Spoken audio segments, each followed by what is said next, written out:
Welcome to Kanishka IAS. I'm Mahender Reddy. మనం ఈరోజు TGPSC అంటే తెలంగాణ పబ్లిక్ సర్వీస్ కమిషన్ వాళ్ళు నవంబర్ మరియు డిసెంబర్ మాసాలలో ఈ యొక్క గ్రూప్ 3 అండ్ గ్రూప్ 2 ఎగ్జామ్ను నిర్వహిస్తున్నారన్నది మనకు తెలిసిందే. ముఖ్యంగా గ్రూప్ 3 పేపర్స్ కలిగి ఉంటే వేరాస్ గ్రూప్ 2 అనేది మనకు 4 పేపర్లు కలిగి ఉన్నదని తెలుసు. ఇందులో మొత్తం మనం గ్రూప్ 2 కనుక బాగా ప్రిపేర్ అయితే అది గ్రూప్ 3కి సంపూర్ణంగా ఉపయోగపడుతుంది అన్నది మనకు తెలిసిందే. సో ప్రతి అభ్యర్థి కూడా ఈ 2 ఎగ్జామ్స్ రాసేవాళ్ళు ఎక్కువ ఫోకస్ దేని మీద ఉంటుంది అంటే గ్రూప్ 2 పైనే అధికంగా ఫోకస్ పెడతారు. కారణం ఏంటంటే ఎగ్జిక్యూటివ్ పోస్ట్లో ఉండడం. 2, ఈ గ్రూప్ 2కు కాంపిటీషన్ కూడా చాలా ఎక్కువ అంటారు 3తో పోల్చినప్పుడు. ముఖ్యంగా కొంతమంది చిరుద్యోగులు ఉంటారు, లైక్ స్కూల్ టీచర్స్ కానీ, లేకపోతే కానిస్టేబుల్స్ కానీ, లేకపోతే గ్రూప్ 4 సెలెక్ట్ అయిన వాళ్ళు కానీ, వగైరా ఎక్స్ట్రా ఉన్న వాళ్ళందరూ కూడా their main focus of them only the group 2. Group 3కి వచ్చే వరకు డ్రాస్టిక్గా కొంతమేరకు అయితే కాంపిటీషన్ తగ్గే అవకాశం ఉంటుంది, బట్ మొత్తం తగ్గిపోద్దని మనం చెప్పజాలం. సో ఇప్పుడు మనం గ్రూప్ 4 అనే వరకు మొత్తం 600 మార్కుల్లో అవుట్ రైట్గా మనం కనుక చూస్తే ఖచ్చితంగా పేపర్ 2లో 50 మార్కులు మీకు హిస్టరీ పేపర్ కనిపిస్తాయి. పేపర్ 4లో వచ్చే వరకు 150 మార్కులు కనిపిస్తాయి. అంటే మొత్తం 200 మార్కులు స్ట్రైట్ అవేగా ఉంటూ పేపర్ 1 మరియు పేపర్ 2లో సోషల్ ఇష్యూస్లో కానీ పాలిటీలో కానీ ఎంతో కొంత మేరకు ఉపయోగం అవుతూ దాదాపు 600 మార్కులకు గాను 225 నుంచి 230 మార్కులు ఉంటాయి. అంటే now history is highly deciding factor for the students, whether they are going to be make a good rank or they are going to be make the lesser rank. ఇందులో జాబ్ వచ్చిన ఇద్దరు కూడా ద బెస్ట్ మెరిట్తో వచ్చేవాడికి కాస్త మంచి post వచ్చే అవకాశం ఉంటే, మెరిట్ తగ్గిన వారికి ఇద్దరు సెలక్షన్ లిస్ట్లో ఉన్నా కాస్త తక్కువ ఉండొచ్చు. రేపు భవిష్యత్తులో ప్రమోషన్ల విషయంలో కూడా మనకు పబ్లిక్ సర్వీస్ కమిషన్ ర్యాంకే ఆధారం కాబట్టి మనకి ఇక్కడ వచ్చే ప్రతి ర్యాంక్ జాబే కాదు, మన ర్యాంక్ కూడా ప్రతి సందర్భంలో ఇది చాలా ఇంపార్టెంట్ రోల్ పే చేస్తుంది అనేది మనందరికీ తెలిసిందే.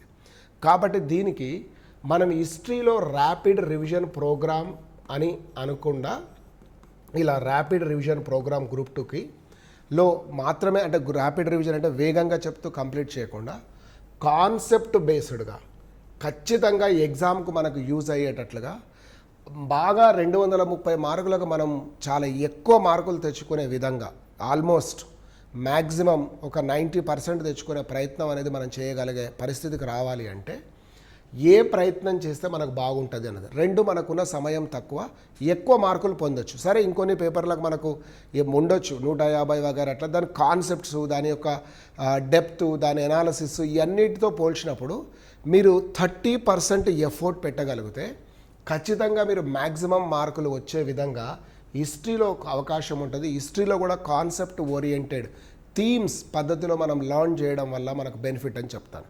సో మీరు ఇండియన్ హిస్టరీ తీసుకునే వరకు 30 మార్కులు, తెలంగాణ చరిత్ర సంస్కృతి 20, ఇదొక 150. దీనికి సంబంధించి కనిష్క ఐఏఎస్ పర్సనల్గా నేనే ఈ బ్యాచ్ను దాదాపు ఒక 30 వర్కింగ్ డేస్, అంటే ఎవ్రీ డే 4 గంటల చొప్పున వీక్లీ ఒక 6 రోజులు, అంటే సండే మినహా దాదాపు మనం ఈ బ్యాచ్ను కంప్లీట్ చేసే ప్రయత్నం చేస్తాం. అంటే 120 డే అవర్స్ అనేది మనకు ఖచ్చితంగా కావాలి. అందులో ఇంకొంచెం ఎక్కువ కావాల్సి వస్తే కూడా మనం ఎక్స్టెండ్ చేద్దాం. 5-6 రోజులు అనేది ప్లస్ డజంట్ మ్యాటర్ వీక్ అనేది మనం డిజైన్ చేసుకున్న దానికంటే కొంత ఎక్కువ కావచ్చు. రెండవది వచ్చేసి మొత్తం ఇండియన్ హిస్టరీకి 3 సెక్షనల్ టెస్టులు పెట్టుకుందాం, తెలంగాణ హిస్టరీకి 2 సెక్షనల్ టెస్టులు పెట్టుకుందాం, తర్వాత ఒక 2 గ్రాండ్ టెస్టులు. అంటే పేపర్ 2 మొత్తానికి మనం 7 టెస్టులు రాస్తాం. అదేవిధంగా తెలంగాణ మూమెంట్కి వచ్చే వరకు 3 సెక్షనల్ టెస్టులు, 2 గ్రాండ్ టెస్టులు, 5. అంటే దాదాపు మనం ఏంటి ఈ యొక్క 12 టెస్టులు యావరేజ్గా మనం ఇక్కడికి వచ్చే వరకు ఏంటంటే ఒక 1000 మల్టిపుల్ చాయిస్ క్వశ్చన్స్ కూడా ఈ కోర్సులో భాగంగానే పూర్తి చేస్తాం. సో ఒకవైపు మల్టిపుల్ చాయిస్ ఎట్లా మనం ఎలిమినేషన్ చేసి మంచి మార్కులు తెచ్చుకోవచ్చు అని చెప్తాం. రెండవది వచ్చేసి సబ్జెక్ట్ కాన్సెప్ట్స్ 2 ఇన్ డీటెయిల్గా కంప్లీట్ కర్ణాటక తేడా లేకుండా కూడా కొంతమంది చదివే పరిస్థితిలో చూస్తూనే ఉన్నాం మనం యూట్యూబ్లో కానీ అక్కడ ఇక్కడ కానీ. సో అలా కాకుండా హైలీ కాన్సెప్చువల్ బేస్డ్గా హైలీ ఇన్ఫర్మేటివ్. ఎగ్జాంపుల్ మీకు చెప్పాల్సి వస్తే హరప్పా ప్రజలు అమ్మ తల్లిని పూజిస్తారు. అసలు అమ్మ తల్లిని పూజించడం వెనుక ఉన్న శాస్త్రీయత ఏంటి? What is the scientific reason behind worship mother goddess? జనరల్గా అంటాం వర్షాకాలంలో వస్తుంది కాబట్టి శుచి శుభ్రత ఉండాలి అందుకోసం అది అసలు కాదు. ఫెమెన్ మదర్ అంటే generally female is a symbol of fertility. So ఆ సింబల్ ఆఫ్ ఫర్టిలిటీలో ఆమెను ఎందుకు పూజిస్తున్నాము అన్నదానికి మన పంటలు పండడానిక, మన పిల్లల భవిష్యత్తు బాగుండడం కోసమా, లేకపోతే మనం ఇంకా ఇతరత్రం దానికోసం అనేది అంటే ఒక ఎగ్జాంపుల్ మాత్రం మీకు చెప్పాను.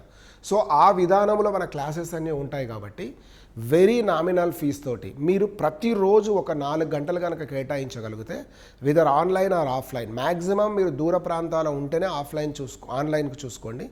మ్యాక్సిమం నియర్ బై ఉంటే కనుక మీరు offline class is always is offline class అనేది నేను చెప్తాను. సో రావచ్చు, టెస్ట్లు రాయొచ్చు. మీకు దీనికి సంబంధించి కాంటాక్ట్ చేయడానికి నా నెంబర్ మీకు తెలిసిందే, 9247886875 కానీ లేదా 9705808163 కానీ చేయండి. అదేవిధంగా మన గూగుల్ ప్లే స్టోర్లో కనిష్క అనే పేరిట ఒక యాప్ ఉంటుంది, దాన్ని డౌన్లోడ్ చేసుకొని నేరుగా మీరు ఈ యొక్క ఆన్లైన్ క్లాస్కైనా మీరు కనెక్ట్ అవ్వచ్చు. సో ఈ విధానాన్ని కనుక మీరు యూజ్ చేసుకుంటే డెఫినెట్లీ మీకు మంచి అవకాశం ఏది ఒక మంచి ర్యాంక్ తెచ్చుకోవడానికి అన్నది చెప్తాను. Thank you all. Will meet 9th onwards, అంటే ఆగస్టు 9న మన క్లాస్ ప్రారంభంతో మనం కలుద్దాం.